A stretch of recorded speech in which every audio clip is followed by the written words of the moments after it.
CBSE words में आपका स्वागत है। तो हम पढ़ रहे थे क्लास 6 साइंस के चैप्टर 9 जिसका नाम है इलेक्ट्रिसिटी एंड सर्किट्स। पुरानी वाली एनसीईआरटी बुक में ये चैप्टर 12 है। इस चैप्टर की 2 वीडियो अपलोड हो चुकी हैं। अगर आपने नहीं देखा तो डिस्क्रिप्शन में आपको लिंक मिल जाएगा, वहां से आप देख सकते हो। पिछली वीडियो में हमने इलेक्ट्रिक सेल और इलेक्ट्रिक बल्ब का आपस में कैसे कनेक्शन किया जाता है वो हमने सीखा था। आज एक नया टॉपिक स्टार्ट करेंगे। 9.3 एन इलेक्ट्रिक सर्किट। तो इलेक्ट्रिक सर्किट क्या होता है? In activity 2, you have connected one terminal of electric cell to the other terminal through wires passing to and from electric bulb. तो एक्टिविटी 2 के अंदर हमने इलेक्ट्रिक सेल के एक टर्मिनल को दूसरे टर्मिनल से कनेक्ट किया था, यानी पॉजिटिव टर्मिनल को निगेटिव से कनेक्ट किया था, लेकिन डायरेक्ट नहीं किया था बल्कि इलेक्ट्रिक बल्ब के थ्रू किया था। जैसे पॉजिटिव टर्मिनल से हमने वायर लेके बल्ब के एक टर्मिनल पे कनेक्ट किया, फिर बल्ब के दूसरे टर्मिनल से ये जो निगेटिव वाला है वो कनेक्ट हुआ। इस तरह से ये पॉजिटिव टर्मिनल बल्ब से होते हुए निगेटिव टर्मिनल से कनेक्ट हो गया। अब ये बात नोट करने की है that in the arrangement shown in figure 9.5 A and F. तो ए और एफ वाली जो फिगर है उसके अंदर क्या है, the 2 terminal of electric cell were connected to the 2 terminal of the bulb. Cell का 2 टर्मिनल बल्ब के 2 टर्मिनल से कनेक्ट है। फिर से मैं आपको दिखाऊं जैसे ए वाली फिगर। तो देखो एक टर्मिनल बल्ब के एक टर्मिनल से और सेल का दूसरा टर्मिनल बल्ब के दूसरे टर्मिनल से कनेक्टेड है। एफ वाली फिगर में भी यही है कि सेल का एक टर्मिनल बल्ब के एक टर्मिनल से कनेक्ट है और सेल का दूसरा टर्मिनल बल्ब के दूसरे टर्मिनल से कनेक्ट है। तो इस तरह का जो अरेंजमेंट होता है वो एग्जाम्पल है इलेक्ट्रिक सर्किट का। तो इलेक्ट्रिक सर्किट को आप ऐसे समझ लेना, the electric circuit provides a complete path for electricity to pass, या हम कह सकते हैं current to flow between the 2 terminal of electric cell. तो इलेक्ट्रिक सर्किट क्या है? ये एक पाथ है, एक रास्ता है जिसके थ्रू जो इलेक्ट्रिसिटी है वो पास होती है, हम कह सकते हैं करंट फ्लो होता है। भाई हर चीज का एक पाथ होता है ना, जैसे आपको जाना है तो रोड पे चल के जाओगे, ट्रेन को चलना है तो रेलवे ट्रैक पे चलेगी, एरोप्लेन भी जो उड़ती है उनका भी एक रास्ता फिक्स होता है, शिप जो जाती है पानी में उसका भी रास्ता फिक्स होता है। इसी तरह से जो इलेक्ट्रिसिटी पास होती है, हम कह सकते हैं करंट जो फ्लो होता है, तो करंट के फ्लो होने का पूरा जो रास्ता होता है वही आपका इलेक्ट्रिक सर्किट होता है। और ये जो इलेक्ट्रिक सर्किट है यानी करंट के फ्लो होने का जो पाथ है, जो रास्ता है, वो कहां से लेके कहां तक होता है। जैसे हम इलेक्ट्रिक सेल ले लें तो उसके एक टर्मिनल से दूसरे टर्मिनल के बीच में ये रास्ता बनता है। जैसे हमने अभी ऊपर फिगर बनाई थी, तो इलेक्ट्रिक सर्किट यहाँ पर क्या होगा, ये जो यहाँ से एक टर्मिनल से निकल के इधर बल्ब से होते हुए ये पूरा जाकर यहाँ कनेक्शन है, तो ये पूरा एक इलेक्ट्रिक सर्किट है। तो इलेक्ट्रिक सर्किट एक कंप्लीट पाथ होता है जिसके अंदर करंट फ्लो होता है। अगर ये सर्किट कंप्लीट होगा तभी करंट फ्लो हो पाएगा। अगर ये कहीं पर ब्रेक होगा, डिस्कनेक्टेड होगा, तो करंट फ्लो नहीं हो पाएगा। The bulb glows only when current flows through the circuit. तो बल्ब कब जलेगा? जब करंट इस सर्किट के अंदर फ्लो होगा, यानी इस रास्ते से फ्लो होगा। इलेक्ट्रिक सर्किट के अंदर जो डायरेक्शन होता है करंट का, is taken to be from positive to negative terminal of electric cell. तो करंट का डायरेक्शन अगर आपसे पूछ लिया जाए कि किधर से किधर जाता है, तो करंट पॉजिटिव टर्मिनल से निगेटिव टर्मिनल की तरफ फ्लो होता है। नीचे आप देख सकते हो ये एरो से शो कर रहा है, ये ऊपर वाला आपका कैप वाला हिस्सा कौन सा होता है? पॉजिटिव टर्मिनल होता है। तो यहाँ से करंट फ्लो होगा, फिर बल्ब के अंदर से होते हुए ये इधर से दूसरे टर्मिनल से निकलते हुए निगेटिव टर्मिनल की तरफ पहुंचेगा। तो ये रास्ता होता है इसका, पॉजिटिव टू निगेटिव। जब बल्ब के टर्मिनल को हम इलेक्ट्रिक सेल के टर्मिनल से कनेक्ट करते हैं वायर के थ्रू, तो क्या होता है, जो करंट है वो पास होता है through the filament of the bulb, this makes the bulb glow. तो कहानी क्या है इसको थोड़ा सा हम समझते हैं। ये हमारा इलेक्ट्रिक सेल है, ये इसका पॉजिटिव टर्मिनल है, ये नेगेटिव टर्मिनल है। अब यहाँ पर मैं बल्ब बना रहा हूँ, एक सिंपल से डायग्राम बनाएंगे। तो बल्ब के ग्लास वाले हिस्से के अंदर 2 थिक वायर होता है, ये सारा चीज मैंने आपको दिखाई दिया। एक चलो हम ये ग्रीन कलर से शो कर देते हैं और दूसरा हम पर्पल कलर से शो कर देते हैं। तो एक तो ये आकर इस तरह से ये केस वाले हिस्से से कनेक्ट रहता है यहाँ पर, और दूसरा वाला ऐसे नीचे जाके बल्ब के टिप वाले हिस्से से कनेक्टेड रहता है। ठीक है, ऐसे यहाँ पर इनके बीच में फिलामेंट लगा होता है, ऐसे स्प्रिंग टाइप का। इस सेल को थोड़ा इधर कर लेते हैं, इस साइड ले आते हैं, क्योंकि हमारा जो दूसरा टर्मिनल है वो राइट साइड है, तो डायग्राम बनाने में अच्छा रहेगा। अब देखो जो पॉजिटिव टर्मिनल है वो जाके एक टर्मिनल से कनेक्ट रहेगा, जैसे यहाँ कनेक्ट हो गया, और जो निगेटिव टर्मिनल है वो दूसरे वाले टर्मिनल जो नीचे वाला है वहां से कनेक्ट है। यहाँ पूरा सर्किट कंप्लीट होता है, यानी करंट जब पॉजिटिव टर्मिनल से निकलेगा तो उसको पूरा रास्ता मिलेगा कि वो घूम फिर के वापस सेल पे आ जाए, यानी सेल के दूसरे टर्मिनल निगेटिव वाले टर्मिनल पहुंच जाए। तो सर्किट क्या आप समझ ही गए होगे कि वो रास्ता है जहां पर करंट फ्लो होता है, और करंट तभी फ्लो होगा जब वो रास्ता पूरा होगा, कहीं ब्रेक ना हो। तो अब मैं दिखाता हूं कि देखो कहीं पर भी ब्रेक नहीं है, पॉजिटिव टर्मिनल से निकलेगा तो घूम फिर के नेगेटिव में पहुंच जाएगा। तो ये पॉजिटिव टर्मिनल से हमारा करंट निकला, ये होते हुए ये बल्ब के एक टर्मिनल में जाएगा। यहाँ पर एक थिक वाला वायर का कनेक्शन है, तो ये मोटे वाले वायर से होते हुए ये फिलामेंट से पास होते हुए फिर ये दूसरा वाला जो वायर है इसके थ्रू होते हुए ये दूसरे टर्मिनल से निकल जाएगा, और ये होते हुए वापस सेल के यानी नेगेटिव टर्मिनल पहुंच जाएगा। तो पूरा सर्किट कंप्लीट हुआ, मुझे कहीं पर भी पेन उठाने की जरूरत नहीं पड़ी, पूरा मैंने इसको ड्रॉ कर दिया। तो ये जो हम पढ़ रहे थे ना कि पॉजिटिव टर्मिनल से निकल के बल्ब के एक टर्मिनल पे जाता है, फिर बल्ब के दूसरे टर्मिनल से निकल के नेगेटिव वाले टर्मिनल पे कनेक्ट होता है, तो बल्ब के अंदर भी वो कनेक्शन कंप्लीट ही रहता है। इसीलिए मैंने बल्ब बनाकर आपको दिखा दिया कि ऐसा नहीं कि पॉजिटिव से निकल के बल्ब के एक टर्मिनल पे आकर रुक गया फिर दूसरे टर्मिनल से निकला। वो टर्मिनल के अंदर जाके बल्ब के अंदर होते हुए फिलामेंट से पास होते हुए वो दूसरे टर्मिनल से निकल गया। जैसे घर के एक रास्ते से घुसा दूसरे रास्ते से निकल गया, इस तरह से बात हुई। तो जब करंट फिलामेंट से पास होता है तो उस फिलामेंट ग्लो करने लगता है, जलने लगता है। अब एक सवाल आपके माइंड में आएगा कि वायर में करंट फ्लो हो रहा है तो नहीं जल रहा है, ये फिलामेंट में ऐसी क्या खास बात होती है कि जब उसमें करंट पास होता है तो वो ग्लो करने लगता है, जलने लगता है, लाइट निकलने लगती है। तो इसके बारे में आप हायर क्लासेस में पढ़ोगे।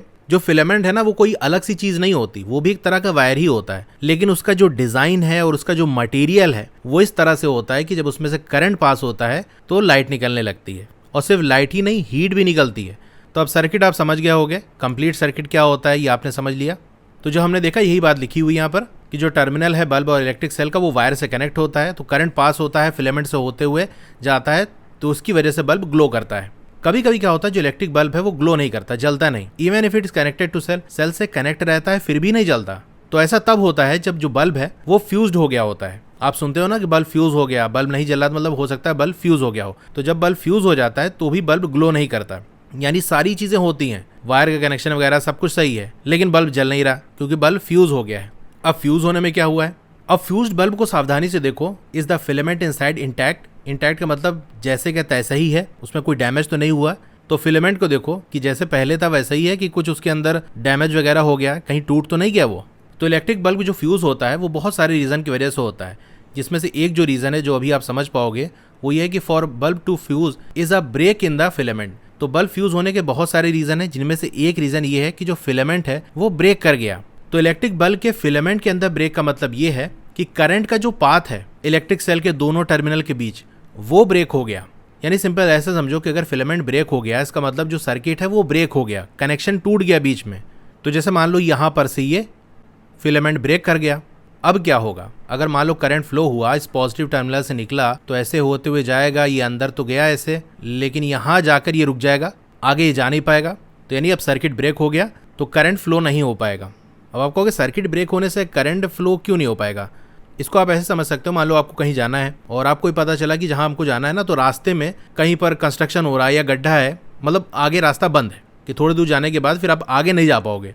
तो ऐसी कंडीशन में आप क्या करोगे, आप घर ही से ना निकलोगे कि भाई जब आगे जाके रास्ता ही बंद है तो वहां तक जाने का मतलब क्या है, क्योंकि वहां जाएंगे तो वापस आना पड़ेगा। इसी तरह करंट का भी है कि अगर सर्किट में कहीं पर भी आगे भी ब्रेक होगा तो करंट निकलेगा ही नहीं सेल से कि भाई आगे रास्ता बंद है, तो वहां जाने का मतलब ही क्या है।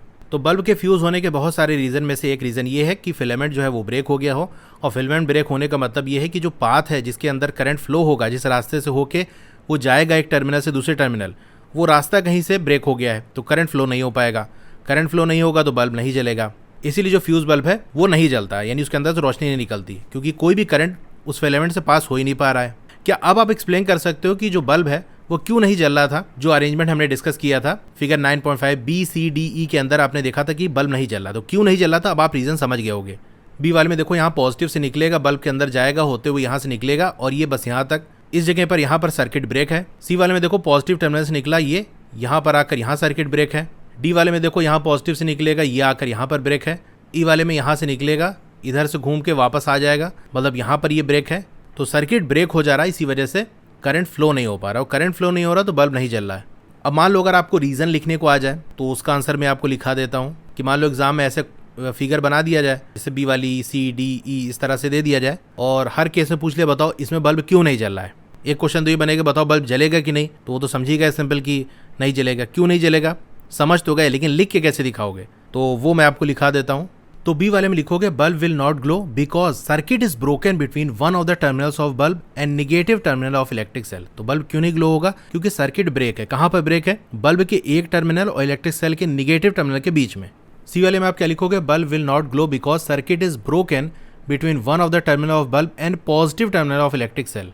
डी वाले में आप लिखोगे bulb will not glow because positive terminal of cell is disconnected. आप देख सकते हो पॉजिटिव टर्मिनल से वायर तो निकला है लेकिन कहीं कनेक्ट नहीं है, वो डिसकनेक्टेड है, has the circuit is not complete. तो इस तरह से जो सर्किट है वो कंप्लीट ही नहीं है, और सर्किट कंप्लीट नहीं होगा तो करंट फ्लो नहीं होगा, इसलिए बल्ब नहीं जल रहा। ई वाले में आपको बस इसमें एक चेंज करना है, जैसे यहाँ पॉजिटिव टर्मिनल की बात हो रही है, ई वाले में आप निगेटिव लिख देना, क्योंकि ई में जो निगेटिव टर्मिनल है वो डिसकनेक्टेड है। तो ये इस तरह से आप रीजन लिख सकते हो। अगर शॉर्ट में आपसे आंसर पूछा जाए तो आप ये लिख सकते हो bulb will not glow because circuit is broken, circuit broken है। या सर्किट इज नॉट कंप्लीट, ये लिख सकते हो। तो हम जान गए किस तरीके से बल्ब को हमको जलाना है इलेक्ट्रिक सेल का यूज़ करके। क्या आप एक टॉर्च बनाना चाहते हो अपने से? तो चलिए उसके लिए एक्टिविटी 3 कर लेते हैं। तो आपको एक टॉर्च बल्ब ले लेना है और पीस ऑफ वायर ले लेना है। प्लास्टिक कवरिंग को आपको रिमूव कर देना है दोनों एंड से वायर की, जैसे कि आपने पहले किया है। Wrap one end of wire around the base of an electric bulb, जैसा कि नीचे फिगर में दिया हुआ है। यानी इलेक्ट्रिक वायर का एक जो एंड है, एक जो किनारा है, वो बल्ब के बेस में ऐसे लपेट दो, यानी केस वाले टर्मिनल में आपको कनेक्ट कर देना है इसको। और दूसरा एंड जो वायर का है उसको निगेटिव टर्मिनल से कनेक्ट कर दो, ठीक है। तो ये वायर ऐसे जाकर जो दूसरा किनारा है वो सेल के बेस से कनेक्टेड है। तो रबर बैंड की हेल्प से इसको फिक्स कर दोगे तो वो दबाए रहेगा। तो अब यहाँ पर क्या हुआ कि जो बल्ब का एक टर्मिनल है, जो केस वाला टर्मिनल है, वो निगेटिव से कनेक्ट है वायर के थ्रू। जो टिप वाला है, नीचे वाला हिस्सा है, उसको अब हम सेल के जो पॉजिटिव टर्मिनल है उससे कनेक्ट करेंगे। उसके लिए हमको कोई वायर की जरूरत नहीं है, सिंपल टच करा देंगे। Bring the tip of the base of the bulb that is the other terminal in contact with positive terminal. तो जो टिप है वो यहाँ पर ऐसे टच हो जाएगी तो सर्किट कंप्लीट हो जाएगा, करंट फ्लो होने लगेगा और बल्ब जल जाएगा। तो चलिए इसको हम कर लेते हैं। तो पिछली वाली एक्टिविटी में जो हमने सेटअप बनाया था उसी का यूज़ करते हैं। तो ये इस तरह से हमने 2 सेल को जोड़ा था और ये हमारा बल्ब है जिसका एक टर्मिनल ये जो निकला हुआ है, दूसरा टर्मिनल ये है। तो टॉर्च बनाने के लिए हम क्या करेंगे, एक टर्मिनल सेल के पॉजिटिव टर्मिनल से कनेक्ट कर देंगे। उसके लिए हम ये देखो एक टर्मिनल तो कनेक्ट हो गया सेल से। अब दूसरा वाला टर्मिनल हम निगेटिव से कनेक्ट कर लेंगे। तो ये हमने नीचे फिक्स कर लिया। अब जब मैं इसे टच कराऊंगा तो देखोगे बल्ब जलेगा। ये बल्ब जल रहा है ना, तो बस ये टॉर्च बन गई। तो बस ये इसमें ऐसे ही कनेक्शन रहता है, इसी तरह आपकी टॉर्च रहती है। बस उसमें एक डिफरेंस ये रहता है कि स्विच होती है जिसका काम ये होता है कि कनेक्शन को जोड़ना और ब्रेक करना। जब स्विच ऑन करोगे तो कनेक्शन ये जुड़ जाएगा और स्विच जब ऑफ करते हो तो कनेक्शन हट जाता है। तो इस तरह से टॉर्च जलती है और बुझती है। क्या बल्ब ग्लो हुआ? बिल्कुल ग्लो हुआ, यस। अब आपको क्या करना है, जो बल्ब है उसको दूर कर देना है इलेक्ट्रिक सेल के टर्मिनल से, यानी उसको थोड़ा सा ऊपर कर दोगे तो कनेक्शन ब्रेक हो जाएगा, तो बल्ब जलना बंद हो जाएगा। यही आपसे पूछ रहा है कि क्या बल्ब अभी भी जल रहा है? तो नहीं, अब नहीं जल रहा है। No. Is this not similar to what you do when you switch your torch on और ऑफ? तो क्या इसी तरह से नहीं होता जब टॉर्च हम ऑन ऑफ करते हैं कि टॉर्च ऑन करे तो जलने लगी, ऑफ करे तो बुझ गई। यहाँ पर भी ऐसे हो रहा है कि बल्ब को हम ऊपर उठा दे रहे हैं तो बुझ जा रही है और नीचे टच करा दे रहे हैं टर्मिनल से तो जलने लग रही है। अच्छा, यहाँ पर देखो पहेली क्या करी, इसको देख लेते हैं। Paheli is another arrangement of the cell and the bulb. Will the torch bulb glow in the following arrangement? तो ये जो अरेंजमेंट है इसमें क्या बल्ब जलेगा? तो यहाँ पर देखो कनेक्शन कैसा है। बल्ब का जो नीचे टिप वाला हिस्सा है वो सेल के पॉजिटिव टर्मिनल से टच है, यानी कनेक्टेड है। और इसी टिप से ही वायर जो है वो कनेक्ट है किससे? सेल के निगेटिव टर्मिनल से। यानी बल्ब का एक टर्मिनल जो टिप वाला टर्मिनल है नीचे वाला, उसी से सेल का पॉजिटिव भी कनेक्टेड है और वायर के थ्रू निगेटिव से भी कनेक्ट है।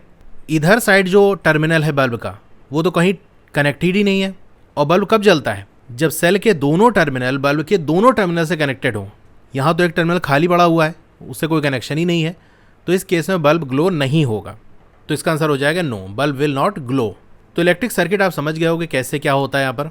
तो ये टॉपिक यहीं पर एंड होता है और इसी के साथ ये वीडियो भी यहीं एंड होती है। आपको टेबल एक्सरसाइज के सोल्यूशन या नोट्स चाहिए तो मेरी वेबसाइट विजिट कर सकते हो जिसका नाम है estudywala.com। मेरा व्हाट्सएप चैनल भी आप फॉलो कर लो ताकि लेटेस्ट अपडेट आपको मिलती रहे। लिंक डिस्क्रिप्शन में मिल जाएगा। तो अगर आपको क्लास 6 की और वीडियोस देखनी है तो इस तरह से आपकी वीडियो चली होगी। पहले आप वीडियो को लाइक कर लो, इधर लाइक का बटन होगा और चैनल को सब्सक्राइब कर लो।